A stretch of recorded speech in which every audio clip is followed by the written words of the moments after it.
शादबाग के इलाके में शबीए जुलजना को गोलियां मारकर कत्ल कर दिया गया। यह अफसोसनाक वाकये ने मुझ समेत तमाम पाकिस्तानियों को तकलीफ में मुब्तला कर दिया। आज के इस व्लॉग में इस अफसोसनाक वाकये के हवाले से तमाम तर तफसीलात आप तक पहुंचाएंगे कि क्या यह कोई जाती रंजिश और कोई दुश्मनी का मामला था या किसी ने मजहबी मुनाफरत को हवा देने के लिए शरारतन ये सब किया। तो बहरहाल बाकायदा तौर पे व्लॉग का आगाज करते हैं। नाज़रीन, कल जब मुझ तक ये खबर पहुंची कि शादबाग के इलाके में बीच रोड पर एक शबीए जुलजना पर कातलाना हमला हुआ, जिसके नतीजे में वो मौके पर दम तोड़ गए और साथ जो शबीए जुलजना के सईस मौजूद था उसको शदीद जख्मी हालत में अस्पताल मुंतकिल किया गया। नाज़रीन, बतौर पाकिस्तानी मेरा फर्ज बनता है कि पाकिस्तान में बसने वाले हर शहरी का जो भी मकतबा फिक्र है, जो भी स्कूल ऑफ थॉट है, जो भी उसके नजरियात है, जो भी अकीदे हैं, मुझे उसका एहतराम करना चाहिए। आपको पता है कि जुलजना पाकिस्तान में बसने वाले लाखों करोड़ों लोगों के लिए एक अकीदत है जुलजना के साथ, और यह अकीदत इसलिए है कि जुलजना नबी करीम सल्लल्लाहु अलैहि वसल्लम का घोड़ा था, जो आप सल्लल्लाहु अलैहि वसल्लम से होता हुआ हजरत अली तक आया और फिर हजरत अली से हजरत इमाम हुसैन अलैहिस्सलाम तक पहुंचा। और उसके बाद इस घोड़े ने जिस तरह से मैदान करबला में इमाम का साथ दिया, जिस बहादुरी से, जिस वफादारी से इमाम के साथ रहा, तो इसने लोगों के दिल में घर कर दिया और लोगों के दिल में इसके लिए अकीदत आ गई। इस वाक़े के हवाले से फौरी तौर पे तहकीक करना और तफसीलात इकट्ठी करना मेरे लिए इसलिए भी ज़रूरी हो गया था कि मुझे ये चीज़ अंदर से खाई जा रही थी कि क्या कोई शख्स इतना भी बदबख्त हो सकता है कि मजहबी मुनाफरत या अपने ज़ाती मकासद को पूरा करने के लिए किसी ऐसी चीज़ को टारगेट करे जिससे लोगों में जो है अफसोस की लहर फैले और लोगों के जज्बात और मोहब्बत और अकीदत उसके साथ जुड़ी हो। तो मैंने फौरी तौर पे अपने सोर्सेज और अहले इलाका जो वहाँ पे लोग मौजूद थे उनसे राब्ता कायम किया और उनसे पूछा ये क्या मामला है। तो तमाम तर तफसीलात कुछ इस तरह से है कि लाहौर के इलाके शादबाग में भगतपुरा है, जहाँ पे यह अफसोसनाक वाकया पेश आया। सुबह सवेरे जुलजना को सैर व तफरी के लिए ले जाने वाले खादमीन ज़ियारत इरफान और जुलजना को गोलियां मार दी गई। गोलियां लगने से जुलजना की मौके पर डेथ हो गई, जबकि ले जाने वाले इरफान शदीद जख्मी हालत में इन्हें म्यू अस्पताल मुंतकिल किया गया। नाज़रीन, मुझे मुहर्रम उल हराम में बहुत से अहले तशरीह दोस्त साहब के साथ बहुत सा टाइम गुजारने का मौका मिला, बहुत से प्रोग्राम किए, तो मैंने बहुत सी चीज़ें इनसे सीखी। नॉर्मली जो लोग जुलजना रखते हैं अपने घर, उसकी खिदमत करते हैं, तो होता यूं है कि जुलजना के साथ एक शख्स 24 घंटे के लिए लगा दिया जाता है, उसको सही कहा जाता है। वो जुलजना की तमाम तर जो रूटीन होती है उसमें उसका नहाना धोना, खाना पीना, एक्सरसाइज सब वो शख्स करवाता है और उसको सही कहा जाता है। और आपको पता है कि जुलजना ये नबी करीम सल्लल्लाहु अलैहि वसल्लम का घोड़ा था, और घोड़ा अल्लाह ताला ने इसके तबीयत में रखा है कि इसकी रफ्तार बहुत ज़्यादा तेज़ होती है और इसके अंदर मतलब कि दौड़ने का मतलब कि अल्लाह ताला ने स्टेमिना और ताकत रखी हुई है। और जो लोग भी ये इसको पालते हैं, रखते हैं, इसकी खिदमत करते हैं, तो वो इस चीज़ को इंश्योर करते हैं कि इसको रोज़ सैर करवाई जाए, इसकी एक्सरसाइज पूरी करवाई जाए। और इसकी रूटीन का नॉर्मली आगाज़ सैर के साथ होता है। उसमें जो सईस होता है वो 5-10 किलोमीटर जो है जुलजना को सैर करवाने के घर से ले जाता है। होता कुछ इसी तरह से है कि सुबह सवेरे सैर के घर से जुलजना को निकाला जाता है और इरफान नामी जो सईस था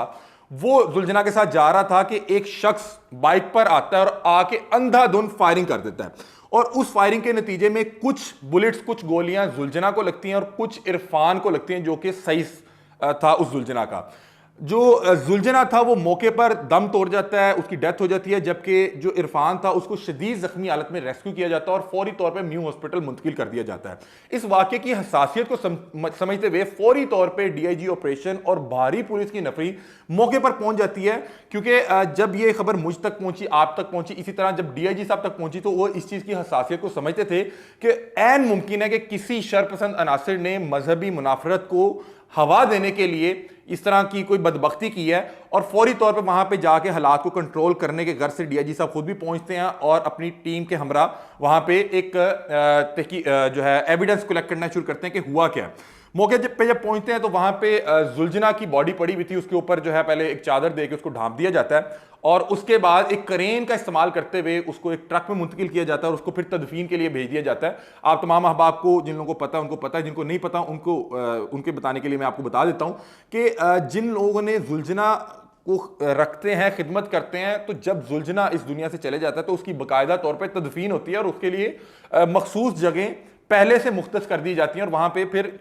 जुलझना ही तदफीन के लिए लाए जाते हैं। तो बहरहाल इस जुलझना को भी वहां मुंतकिल कर दिया गया और इरफान को शदीद जख्मी हालत में म्यू हॉस्पिटल मुंतकिल किया गया। इरफान जब खतरे से बाहर आता है और पुलिस को बयान देता है तो वो बयान में बताता है कि जियारत ले जाने वाला जो जख्मी इरफान था वो पुलिस को अपने बयान में बताता है कि मुझे साजिद बख्तियारी ने गोलियां मारी।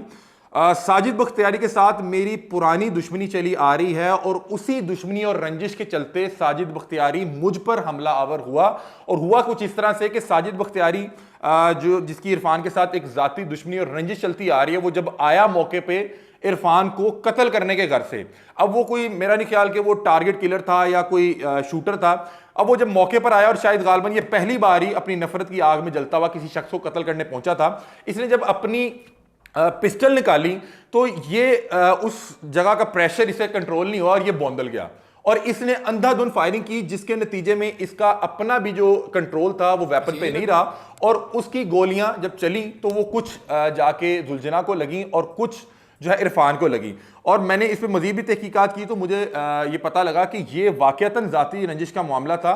और वो इरफान को कत्ल करने के घर से आया था और उससे इरफान को कत्ल करने के दौरान वेपन पे कंट्रोल नहीं रहा और वो कुछ गोलियां जाके जुलझना को लगी और जिसके नतीजे में जुलझना मौके पर ही दम तोड़ गया। अब मुझे बहरहाल ये तस्दीक करने के बाद किसी हद तक मेरी जो तकलीफ थी उसमें कहीं ना कहीं कमी रिलीफ ये सोचकर आया, क्योंकि मैं इस हवाले से बड़ा परेशान था और बड़ा मुझे ये मामला हसास नौयत का इसलिए लग रहा था कि अल्लाह ना करे किसी शैतान ने, किसी शरपसंद अनासिर ने मजहबी मुनाफरत को हवा देने के लिए काम किया हो। तो बहरहाल मुझे यह पता लग गया कि यह एक ऐसा शख्स था जो अपनी नफरत की आग में जलता हुआ इस कदर भून चुका था कि यह इरफान को कत्ल करने आया था और वहां पे जब मौके पे इससे हालात काबू में नहीं रहे तो इससे वो जो वेपन था कंट्रोल में ना रहा और उससे जुलझना की डेथ हो गई। बहरहाल अब फौरी तौर पे डीआईजी ऑपरेशन जो मौके पर गए थे और जो पुलिस की भारी नफरी थी उसने मौके से सबूत इकट्ठे करके सीसीटीवी कैमराज और सेफ सिटी कैमराज की मदद से उस बदबख्त इंसान साजिद बख्तियारी की तलाश शुरू कर दी है। बताया जा रहा है कि साजिद बख्तियारी इस्लामपुरा का रिहायशी है और अब इस पूरे वाक़े को और इस पूरे वाक़े की हसासियत को समझते हुए इसको फौरी तौर पे गिरफ्तार करने के लिए जो है इक़दाम किए जा रहे हैं। और मैं आपको ये शर्तिया कह सकता हूं कि जब मैं ये व्लॉग रिकॉर्ड कर रहा हूं या तो वो गिरफ्तार हो चुका हुआ है या अगले चंद घंटों में गिरफ्तार हो जाएगा, क्योंकि आपको पता है पूरे पाकिस्तान में इस तरह के मामला चल रहे हैं। बहुत से इलाके हैं जहां पर इस तरह की जो मसाइल हैं बहुत ज़्यादा पाकिस्तान को देखने को मिल रहे हैं। तो इसलिए मेरा नहीं ख्याल कि पंजाब पुलिस इस तरह के मामले को हल्के में लेगी। और सेकेंडली एक और चीज़ यहाँ पे मैं जो है डिस्कस करना अपना फ़र्ज समझता हूँ कि वो ये है कि कोई भी स्कूल ऑफ थॉट हो पाकिस्तान में, आपको पता है मुख्तलिफ स्कूल ऑफ थॉट, मुख्तलिफ फ़िरकों से ताल्लुक़ रखने वाले, मुख्तलिफ अकीदों से ताल्लुक़ रखने वाले लोग रहते हैं। बतौर पाकिस्तानी मुझे हर शख्स के अकायद, हर शख्स की मजहबी रसूमात, उसके अकीदे, उसकी जो भी तालीमात हैं उसका एहतराम करना मुझ पर फ़र्ज़ है। और हर तबके में, हर स्कूल ऑफ थॉट में कुछ ना कुछ ऐसे लोग होते हैं जिनमें इल्म की कमी होती है, जिन्हें फौरी तौर पे ट्रिगर किया जा सकता होता है। वो हर तबके में होते हैं, वो किसी भी फिरके को आप उठा के देख लें। तो बहुत से लोग जिन्हें इस मामले के हवाले से इल्म नहीं है कि इसके पीछे असल हकीकत क्या थी, वो इसको और चीज़ों के साथ कनेक्ट करके और तरह की नफरत फैला रहे हैं। तो मुझे इस हवाले से पंजाब पुलिस की एक तो परफॉर्मेंस को मैं सराहूंगा कि जिस तरह फौरी तौर पे इन्होंने वहां पे जाके हालात को कंट्रोल किया। दूसरा, इन्हें इस एंगल पे भी काम करने की जरूरत है जो इस जुलझना की तस्वीर लगा के इसको और रंग देने की कोशिश कर रहे हैं, क्योंकि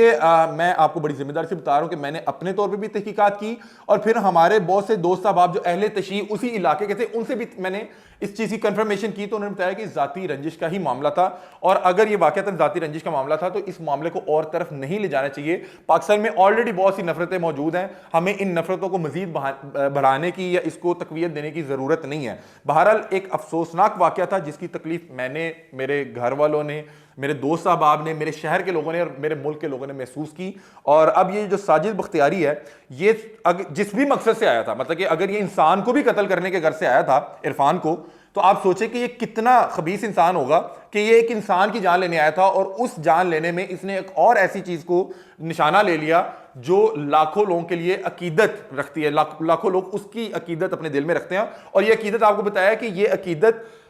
इसलिए है कि आप सल्लल्लाहु अलैहि वसल्लम का जो है ये सवारी थी, आप सल्लल्लाहु अलैहि वसल्लम का घोड़ा था जो आप सल्लल्लाहु अलैहि वसल्लम से होते हुए हज़रत अली तक पहुंचा और फिर इमाम हुसैन अलैहिस्सलाम के साथ जिस तरह इसने वफादारी की और जिस शुजात के साथ ये मैदान करबला में डटा रहा, उसकी वजह से लाखों लोग, करोड़ों लोग इसकी अकीदत अपने दिल में रखते हैं। तो ये तमाम तर तफसीलात थी इस वाक़े के हवाले से मैं रब्ता करने की कोशिश कर रहा था कि जिस फैमिली ने इस जुलझना को जो है वो रखा हुआ था, उनसे जिस हवेली में था, अभी तक मेरा उनसे रब्ता नहीं हुआ। मजीद इस हवाले से कोई भी डेवलपमेंट होगी, कोई भी इस हवाले से मुझ तक कोई इंपॉर्टेंट इंफॉर्मेशन पहुंचेगी तो इंशाल्लाह वो भी आपके सामने रखेंगे। ये अब तक की तमाम तर तफसीलात थी और ये आप तक इंफॉर्मेशन पहुंचाना इसलिए भी जरूरी था कि आधी इंफॉर्मेशन ज्यादा खतरनाक होती है। सिर्फ ये आप तक इंफॉर्मेशन पहुंच जाना कि एक जुलझना को गोलियां मारकर कत्ल कर दिया गया, ये किसी भी शख्स, वो कोई किसी भी फिरके से हो, वो अहले तशी हो ना हो, वो कोई और फिरके से भी ताल्लुक रखता हो, उसके लिए भी तकलीफ का बायस बनती है। तो बहरहाल इसलिए हमें बतौर पाकिस्तानी हर शख्स के कायद उसकी जो भी सोच है, उसके जो भी नजरियात हैं, उसका एहतराम करना हम पे फर्ज है। और अगर ये शख्स ने